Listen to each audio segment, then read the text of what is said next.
27 November 2024 কর্মসূচি থেকে ফেরার পথে চট্টগ্রামের লোহাগড়ায় ট্রাক চাপায় পড়ে বৈষম্য বিরোধী ছাত্র আন্দোলনের নেতা হাসনাত আব্দুল্লাহ ও সার্জিস আলমের গাড়িবহর। তাৎক্ষণিকভাবে এটিকে দুর্ঘটনা হিসেবে দাবি করে আইনশৃঙ্খলা বাহিনী।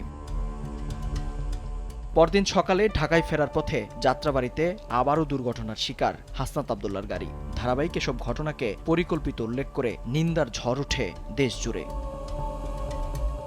এ ঘটনার রেশ কাটতে না কাটতেই চলতি মাসের 8 তারিখ ঢাকা থেকে বান্দরবন যাওয়ার পথে চিটাং রোড এলাকায় আবারও হামলার শিকার হন বৈষম্য বিরোধী আন্দোলনের নেতারা। আগের ঘটনাগুলোতে ছাত্র নেতারা প্রাণে বেঁচে গেলেও এবার আর ভাগ্য সহায় হয়নি দুজনের বেলায়। গত 12 ডিসেম্বর কয়েক ঘন্টার ব্যবধানে নৃশংসভাবে হত্যা করা হয় বেসরকারি বিশ্ববিদ্যালয়ের শিক্ষার্থী তাজবির হোসেন শিহান ও ওয়াজেদ সীমান্তকে। পুলিশ বলছে সবগুলো ঘটনার নেপথ্যে কারা তা খুঁজে বের করা হবে।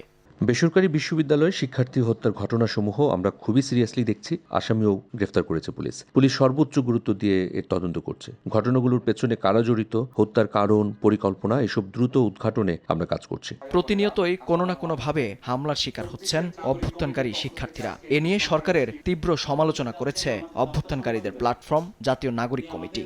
আমরা দেখছি নানা জায়গায় শিক্ষার্থী গুপ্ত হত্যা হচ্ছে, এটা অ্যাড্রেস করা খুবই জরুরি। অভ্যুত্থানের সময়ে মাঠের শক্তি ছিল, তাদেরকে যদি এইভাবে গুপ্ত হত্যা করা যায় এবং সেখানে যদি আমরা প্রপার অ্যাকশন না দেখি সরকারের, আমাদেরকে প্রশ্ন করতে হয় সরকার আসলে কারা আছে এবং এই গুপ্ত হত্যার ব্যাপারে তারা কি অবস্থান গ্রহণ করবে, কি পদক্ষেপ গ্রহণ করবে 24 ঘন্টার মধ্যে তাদেরকে জানাতে হবে। তিনি আরো মনে করেন, গুপ্ত হত্যা বা কোনো ধরনের হামলা করে তরুণদের দমাতে পারবে না কোনো শক্তি। পুনর্গঠনের প্রক্রিয়া চালু করতে চাচ্ছি। মেহেদী হাসান, সময় সংবাদ, ঢাকা। অনেক অপূরণীয় ক্ষতি আছে আমাদের দেশে।